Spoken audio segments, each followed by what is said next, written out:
봉독합니다. 하나님 말씀 누가복음 24장 14절 16절 31절 35절 말씀입니다. 그날에 그들 중 둘이 예루살렘에서 25리 되는 엠마오라 하는 마을로 가면서 이 모든 된 일을 서로 이야기하더라. 그들이 서로 이야기하며 문의할 때에 예수께서 가까이 이르러 그들과 동행하시나 그들의 눈이 가리워져서 그인 줄 알지 못하거늘 그들의 눈이 밝아져 그인 줄 알고 보더니 예수는 그들에게 보이지 아니하시는지라. 그들이 서로 말하되 길에서 우리에게 말씀하시고 우리에게 성령을 풀어주실 때에 우리 속에서 마음이 뜨겁지 아니하였더냐. 곧 그때로 일어나 예루살렘에 돌아가 보니 열한 제자 및 그들과 함께한 자들이 모여 있어 말하기를 주께서 과연 살아나시고 시몬에게 보이셨다 하는지라. 아멘.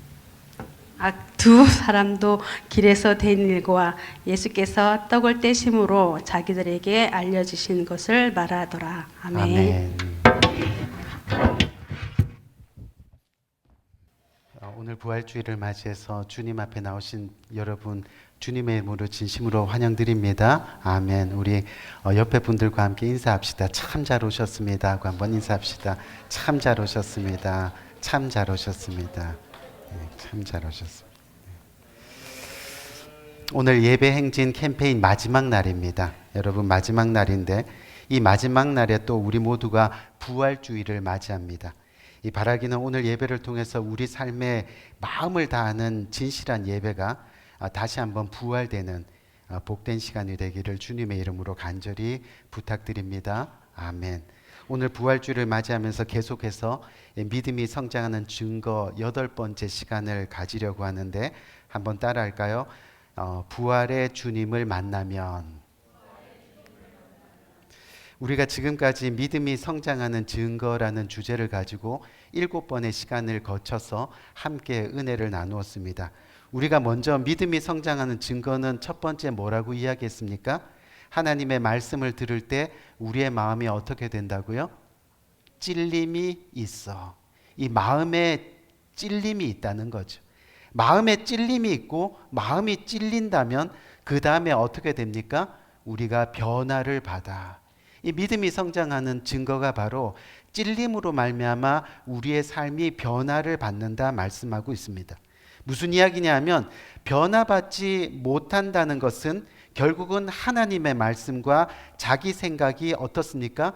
충돌하고 있다고 말씀드렸습니다. 이 충돌하고 있는 것이 바로 시험이라 했습니다. 그런데 하나님 말씀에 순종하면 시험은 해결됩니다. 결국 순종하지 못하니 계속 시험을 안고 살게 되는 거죠. 그럼 변화를 받게 되면 어떻게 된다고 이야기했죠? 바로 주위의 연약한 사람들을 받아들이기 시작한다 했습니다. 또 우리의 삶이 본을 보이는 삶을 살아가게 된다라고 그렇게 이야기했습니다. 더 나아가서는 영혼을 불쌍히 여기는 마음이 이 가슴 가운데 생겨나게 된다고 이야기했죠. 그리고 계속해서 믿음이 성장하게 되면 더욱 주님의 말씀 생활에 힘쓰게 된다고 말씀드렸습니다. 예배는 기본이고 성경 공부 또 기도의 자리에 힘써 모이게 된다는 겁니다.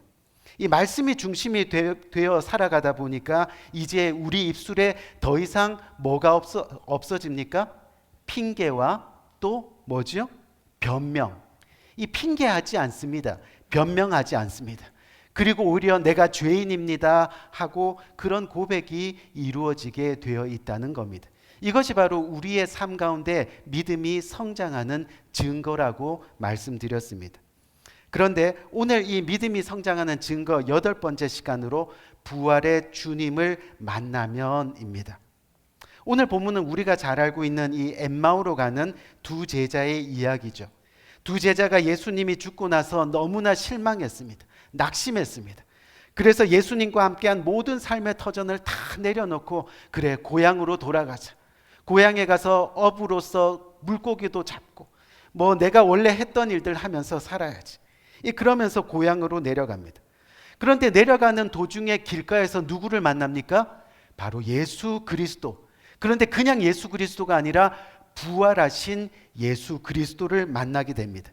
그러자 그들에게 놀라운 변화가 일어나게 되었다는 거죠. 오늘 본문이 바로 그것을 저와 여러분들에게 말씀하고 있습니다. 오늘 본문은 부활하신 주님을 만난 이 두 제자에게 일어난 변화에 대해서 결국은 저와 여러분들에게 지금 도전하고 있는 내용입니다. 어떻게 도전합니까? 너는 정말 부활의 주님을 만난 적이 있느냐? 라고 그렇게 도전하고 있는 거죠. 우리가 부활의 주님을 만나면요, 반드시 변화가 일어납니다. 그것이 믿음이 성장하는 가장 최종적인 모습이 되는 겁니다.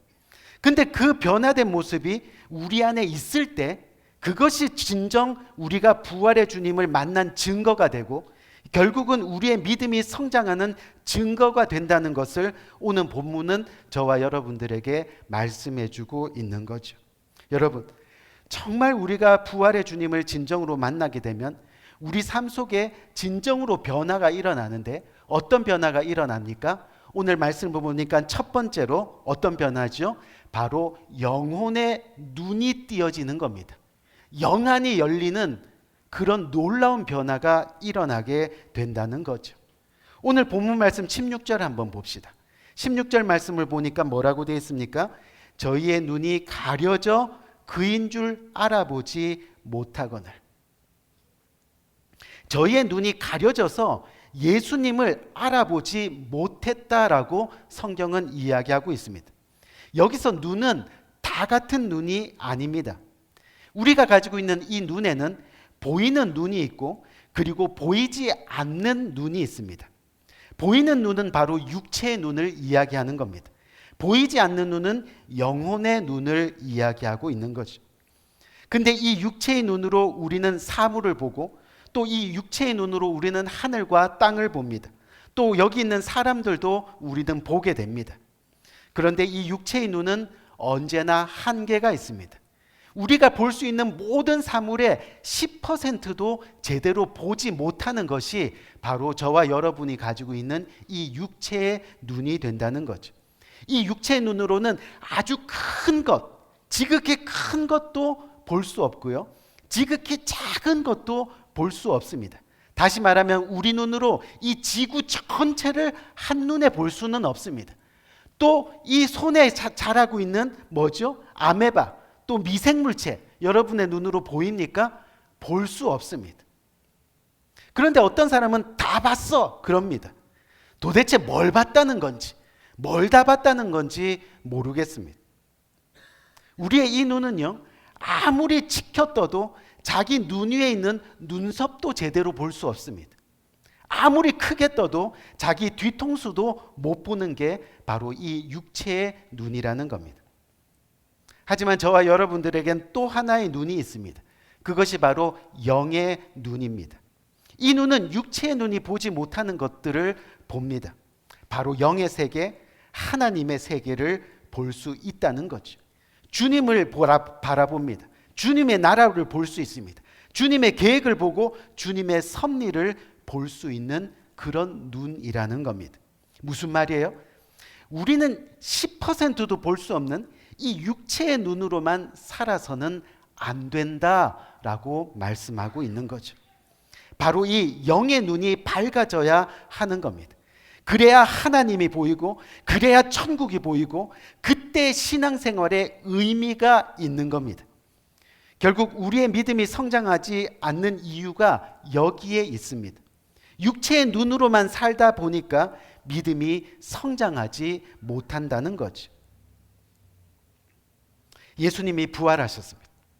죽음을 일으키시고 3일 만에 무덤에서 부활하셨습니다. 그리고 저와 여러분들에게 첫 부활의 열매가 되셨습니다. 무슨 이야기입니까? 바로 구원이 있다, 영생이 있다, 천국이 있다는 것을 직접 저와 여러분들에게 보여주셨다는 겁니다. 이 부활을 믿는 믿음이 저와 여러분들에게 있을 때 비로소 우리의 영혼의 눈이 열려지기 시작합니다. 영의 눈이 열리면 결국은 부활하신 주님, 살아계신 주님, 우리 곁에 오신 주님을 우리가 직접 볼 수 있게 된다는 거죠. 그러기 위해서는 우리 사랑하는 성도님들, 우리의 믿음의 문이 열려야 됩니다. 이 믿음의 눈이 열리지 않으면 주님을 제대로 바라볼 수 없습니다. 믿음의 눈이 열리면 은혜의 눈이 열립니다. 은혜의 눈이 열리면 성령의 눈이 열리게 되어 있다는 그런 이야기입니다. 결국 예수님 믿는다고 하면서 교회 다닌다고 하면서 영안이 열리지 않는 사람들이 너무나 많이 있습니다. 오늘 본문에 보니까 엠마오로 가는 두 제자가 예수님과 헤어진 지 얼마나 됐습니까? 20년이 됐어요? 30년이 되었어요? 아니죠. 불과 2, 3일 전에 예수님과 헤어졌습니다. 그런데 예수님을 알아보지 못하는 겁니다. 그 이유를 16절에서 우리 이미 읽었잖아요. 뭐요? 눈이 가리워져서. 눈이 가리워져서라고 그렇게 설명하고 있는 겁니다. 영의 눈이 어두워지면요, 눈앞에 세상의 물질, 세상의 부, 세상의 안이란만 보게 되어 있는 것이 저와 여러분들의 삶의 모습입니다. 결국 주님을 보지 못하는 겁니다. 그런데 오늘 본문 30절에서 31절을 보니까 뭐라고 말씀하고 계십니까? 저희와 함께 음식 잡수실 때 떡을 가지사 축사하시고 떼어 저희들에게 주심에 저희 눈이 밝아져 그인 줄 어떻게 해요? 알아보았다라고 오늘 말씀하고 있다는 겁니다. 즉 예수님의 말씀을 듣고 예수님과 대화하고, 즉 기도하고, 또 떡을 가지고 주님의 사랑으로 서로 떼어주고 나누어 줄 때 비로소 저들의 영의 눈이 밝아지면서 예수 그리스도를 보게 되었다는 겁니다. 우리가 예수님의 말씀을 오늘도 듣고 또 주님 앞에 나와 대화하고 기도하고 그리고 떡을 떼어서 주님의 사랑으로 서로 나누어질 때 저와 여러분들의 영이 열리고 정말 주님을 진심으로 바라볼 수 있는 복된 시간이 될 수 있다는 그런 이야기입니다. 여러분, 유명한 찬송 작가 중에 크로스비라는 여자분이 계십니다. 바로 이분인데 한번 볼까요? 크로스비. 이분은 앞을 보지 못하는 장님입니다. 하지만 그녀가 주님을 만난 후에 영적인 눈을 뜨게 되었습니다. 그래서 그녀는 평생 주님을 찬양했습니다. 그리고 저와 여러분들에게 이 찬송가를 남겨두었습니다. 주 안의 기쁨 누림으로 마음의 풍랑이 잔잔하니 세상과 나는 간 곳 없고 구속한 주만 보이노다. 이것이 나의 찬송이요. 우리 사랑하는 성도님들, 언제까지 육체의 눈으로 살아가시겠습니까? 언제까지 보이는 것, 들리는 것만 믿으면서 살아가시겠습니까? 보이는 것, 들리는 것만 믿으면서 언제까지 교회가 어떻고 목사가 어떻고 집사가 어떻고 하면서 살아가시겠습니까? 바라기는 영원한 생명 되시고 이 부활되신 예수님을 볼 수 있는 믿음의 눈을 가지는 우리 모두가 되기를 주님의 이름으로 간절히 축원드립니다. 우리 두 번째 한번 살펴봅시다. 부활의 예수님을 만나면 어떤 변화의 모습이 있는지 한번 살펴봅시다. 오늘 성경을 보니까 이 예수 그리스도, 특별히 부활의 주님을 만났을 때 우리가 성경 말씀을 들을 때, 예배할 때 우리의 마음이 어떻게 된다고요? 뜨거워진다는 것을 우리는 보게 됩니다. 오늘 본문 32절 말씀을 보니까 저희가 서로 말하되 길에서 우리에게 말씀하시고 우리에게 성경을 풀어주실 때 우리 속에서 마음이 뜨겁지 아니하더냐라고 그렇게 말씀하고 있습니다. 이 엠마오로 가는 두 제자가 지금 주님과 함께 걸어가면서 말씀을 들었습니다. 성경 이야기를 들었습니다. 그때 어떤 변화가 일어났습니까? 그들의 마음이 뜨거워졌다라고 그렇게 말씀하고 있습니다. 여기서 뜨거워졌다는 것은 어떤 이야기냐면 마음에 감동이 왔다는 겁니다. 또 하나님의 말씀을 깨닫게 되었다라는 그런 말씀입니다. 우리 귀한 성도님들, 우리가 신앙생활하면서 가져야 될 좋은 믿음이 어떤 믿음입니까? 바로 말씀을 들을 때 뜨거워져야 한다는 겁니다. 즉 마음이 뜨거워져야 됩니다. 기도할 때 뜨거워야 합니다. 찬양할 때 뜨거워야 됩니다. 설교를 들을 때 뜨거워야 됩니다. 더 나아가 주님에 대한 사랑이 뜨거워야 한다는 겁니다. 신앙생활하면서 계속 하나님의 말씀과 부딪혀서 신앙이 식어지면 절대 안 됩니다. 신앙은 계속 뜨거워져야 합니다. 그것이 믿음이 성장하는 증거입니다. 그것이 부활의 주님을 만난 증거입니다. 오늘도 주님의 말씀이 선포될 때 여러분의 심정이 뜨거워야 됩니다. 찬양을 부를 때 이 심정이 뜨거워야 됩니다. 기도할 때 불타듯이 우리의 가슴이 뜨거워져야 하는 거예요. 그것이 바로 예수님, 특별히 부활하신 예수님을 만난 증거가 된다는 거죠. 여러분, 신앙이 식으면 어떤 현상이 일어납니까? 감동이 없어집니다. 감격도 없어집니다. 기쁨도 없어지고 깨달음도 없어집니다. 지금 저와 여러분들의 신앙 상태가 감동도 없고 기쁨도 없고 그러다 보니 교회 오는 것이 싫고, 혹시 그런 마음이 여러분들 심령 가운데 있다면 지금 여러분들의 신앙이 식어가고 있는 중이라는 것을 깨달아야 하는 겁니다. 지금 부활하신 주님을 다시 한번 만나는 놀라운 은혜가 여러분들의 심령 가운데 일어나야 한다는 거예요. 여러분, 우리가 잘 아는 요한계시록 2장을 보면요, 에베소 교회가 나오는데 그 에베소 교회가 말씀 가운데 계속해서 책망을 듣습니다. 그 책망을 듣는 이유가 뭡니까? 바로 에베소 교회가 예수님을 만난 처음 사랑을 버렸다. 그것이 이유입니다. 또 교회에 나와 은혜 받던 그 신앙의 마음이 식었다라고 그렇게 성경은 말씀하고 있습니다. 우리 귀한 성도님들, 오늘 부활주일입니다. 바라기는 우리 모두가 우리의 마음에 부활의 불이 타오르기를 주님의 이름으로 간절히 축원드립니다. 그래서 마음이 뜨거워지기를 축원드립니다. 기도가 뜨거워지기를 축원드립니다. 찬양이 뜨거워지기를 축원드립니다. 그래서 봉사가 뜨거워지고 선교가 뜨거워지고 헌신이 뜨거워지기를, 이 부활주일을 맞이해서 주님의 이름으로 간절히 축원드립니다. 우리 마지막 세 번째 한번 봅시다. 이 마지막 세 번째, 부활의 주님을 만난 사람들에게 어떤 변화가 일어납니까? 바로 예루살렘으로 방향을 바꾸는 역사가 일어납니다. 오늘 본문에 나오는 이 엠마오로 내려가던 두 제자가 부활의 예수님을 만났습니다. 그리고 나서 그들은 엠마오로 내려가던 방향을 바꾸어서 다시 어디로 갑니까? 예루살렘으로 이 방향을 바꾸었다는 겁니다.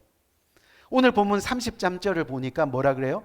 곧 그때로 일어나 예루살렘으로 돌아가 보니, 그때로 일어나 예루살렘으로 돌아갔다라고 말씀하고 있습니다.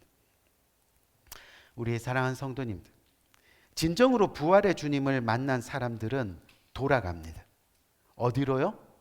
예루살렘으로 돌아갑니다. 그럼 예루살렘은 어디입니까? 바로 주님을 예배하는 자리입니다. 더 나아가 사명의 자리입니다. 주님의 일을 할 수 있는 자리입니다. 바로 주님의 일을 할 수 있는 곳. 결국 부활의 주님을 만난 사람들은 예배의 자리를 떠나지 않습니다. 돌아옵니다. 사명의 자리를 떠나지 않습니다. 돌아옵니다. 주님의 몸된 교회를 떠나지 않습니다. 돌아옵니다. 어떻게 해요? 오늘 33절 첫 부분을 보니까 뭐라 그래요? 곧 그때로 말씀하고, 즉시 곧바로 그렇게 주님 앞에 돌아온다는 겁니다. 결국 믿음이 성장하는 증거는 즉시 순종하는 겁니다. 어디에요? 주님의 예배의 자리에, 주님의 사명의 자리에. 아멘. 영국의 대표적인 선교사 하면 여러분들 누구를 떠올리십니까? 바로 리빙스톤, 이 사람입니다. 이 리빙스톤 선교사님을 아마 제일 먼저 떠올리실 겁니다. 지금의 이 아프리카에 복음을 들고 들어가서 처음으로 많은 의료시설과 교회를 개척하신 그런 훌륭하신 분입니다.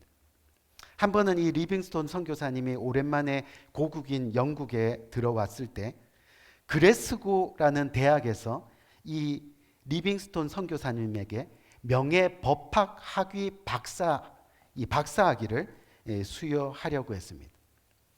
그리고 그 박사학위를 수여받을 그때 이 리빙스톤 선교사님이 그 식장에 참석을 했는데 너무나도 병약하고 쇠약해진 그런 모습이었습니다. 그날 리빙스톤 선교사님이 명예박사학위를 받으면서 소감을 이야기하라고 했더니 나는 다시 아프리카로 돌아갈 겁니다 라고 그렇게 이야기했습니다. 그랬더니 이 기자들이 너무나 쇠약해진 모습인데 그런 모습으로 어떻게 다시 아프리카로 돌아가려고 합니까? 라고 그렇게 이야기하니까 이 리빙스톤 선교사님이 여러분 걱정하지 마세요.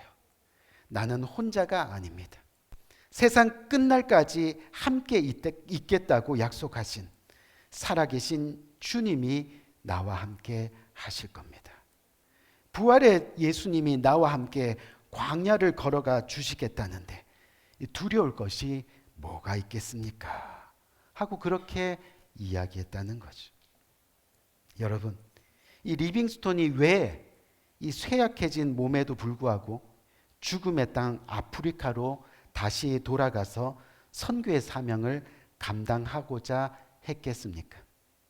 바로 부활의 주님을 만났기 때문입니다. 저와 여러분들의 삶 속에 우리의 삶이 끝나는 그 순간까지, 죽음이 찾아오는 그 순간까지 부활하신 살아계신 예수님이 저와 여러분들의 인생 가운데 함께하는 놀라운 은혜가 있기를 주님의 이름으로 간절히 축원드립니다. 오늘 부활주일을 맞이해서 진정 부활의 주님을 여러분들은 만나셨습니까? 그렇다면 이제부터 여러분들의 눈에는 예수님이 보여야 합니다. 주님의 나라와 주님의 몸된 교회와 주님의 지체들이 보여야 합니다. 저와 여러분들이 진정 주님, 부활의 주님을 만났다면 이제는 마음이 뜨거워져야 합니다. 주님에 대한 사랑이 뜨거워지고, 말씀을 들을 때 뜨거워지고, 찬양을 부를 때 뜨거워지고, 기도를 할 때 뜨거워져야 한다는 겁니다.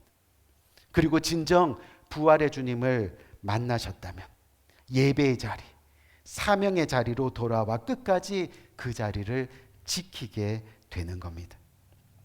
우리 바라기는 오늘 부활주일에 저와 여러분 모두가 진정 부활의 주님을 만나는 놀라운 역사가 일어나기를 주님의 이름으로 간절히 축원드립니다. 정말 부활의 주님을 만나서 우리 모두의 믿음이 다시 한번 부활되기를 주님의 이름으로 축원드립니다. 우리 죄를 위해 죽으신 예수님이 부활하신 것처럼 그렇게 우리 모두가 죄에서 사망해서 행동 없는 신앙에서 식어버린 첫사랑에서 부활하신 주님을 만나는 놀라운 은혜가 오늘 이 시간에 진정으로 일어나기를 다시 한번 주님의 이름으로 간절히 축원드립니다. 아멘. 우리 한번 기도할까요?